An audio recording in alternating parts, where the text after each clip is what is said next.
गर्मियों में इस मौसम में वनों में आगजनी की घटनाएं लगातार बढ़ जाती हैं, जिसके चलते वन संपदा को काफी नुकसान होता है। लिविंग विद टाइगर थीम के तहत वन विभाग की ओर से वनों की अग्नि से सुरक्षा और मानव वन्य जीव संघर्ष को रोकने की कोशिश की जा रही है, जिसके चलते ग्राम वासियों और स्कूली बच्चों को गोष्ठी, नुक्कड़ सभाएं और बैठकों के जरिए जागरूक किया जा रहा है। गर्मियों के इस मौसम में वन्य जीव जंतुओं को पीने के पानी की कमी दूर करने के लिए जगह जगह पाइपलाइन और प्राकृतिक स्रोतों के जरिए पानी उपलब्ध करवाया जा रहा है और साथ ही वन विभाग की ओर से कर्मचारियों को निर्देश दिए गए हैं कि पानी की सुचारू व्यवस्था की जाए।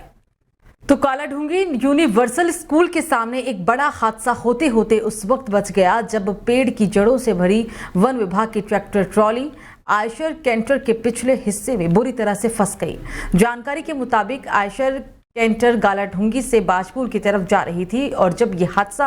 होने से बाल बाल बचा था और जिसके बाद मौके पर अफरा तफरी मच गई और सड़क के दोनों ओर वाहनों की लंबी कतार भी घंटों तक लगी रही। इस दौरान कुछ यात्रियों और स्थानीय लोगों की मदद से बाद में दोनों वाहनों को अलग किया गया और यातायात सुचारू हो गया।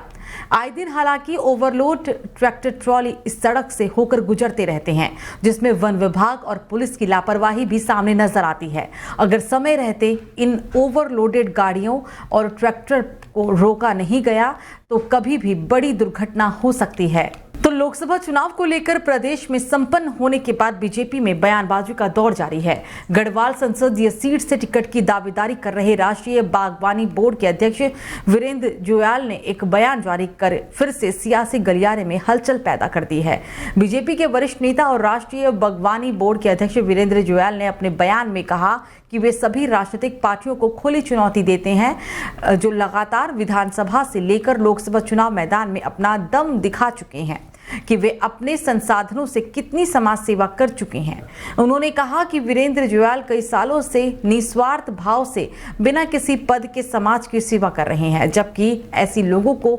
राजनीतिक पार्टियों को टिकट देना होता है जिनका जनता जनार्दन के ऊपर कोई भी प्रभाव नहीं होता है। उन्होंने अप्रत्यक्ष रूप से बीजेपी पर ही निशाना साधते हुए गढ़वाल संसदीय सीट पर प्रत्याशी रहे अनिल बलूनी पर कड़ा प्रहार किया। हालांकि उन्होंने बिना नाम लिए सभी राजनीतिक पार्टियों के प्रतिनिधियों को खुलकर चुनौती भी दी कि अगर कोई उनसे ज्यादा बिना किसी पद या निधि के समाज सेवा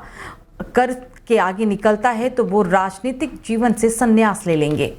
चैलेंज डाल दें कि अगर हमसे ज्यादा किसी ने काम किया हो व्यक्तिगत स्तर पे, सरकारी पैसा या एमएलए का पैसा, एमपी का पैसा,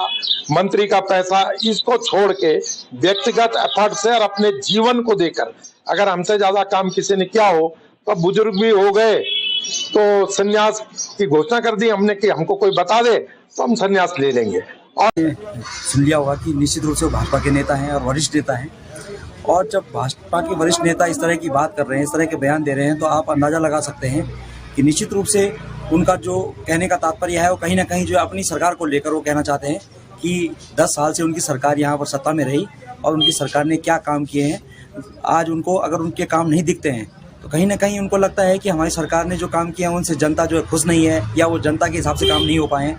तो ये साफ सी बात है कि जो है जुयाल जी ने जो ये बात कही है, खैर काफ़ी देर लगा दी उन्होंने ये बात कहने पे। चुनाव से पहले कहते तो कुछ और बात होती, लेकिन फिर भी मैं उनका धन्यवाद करना चाहता हूँ कि देर आए दुरुस्त आए, उन्होंने अपनी सरकार की पोल खोली है।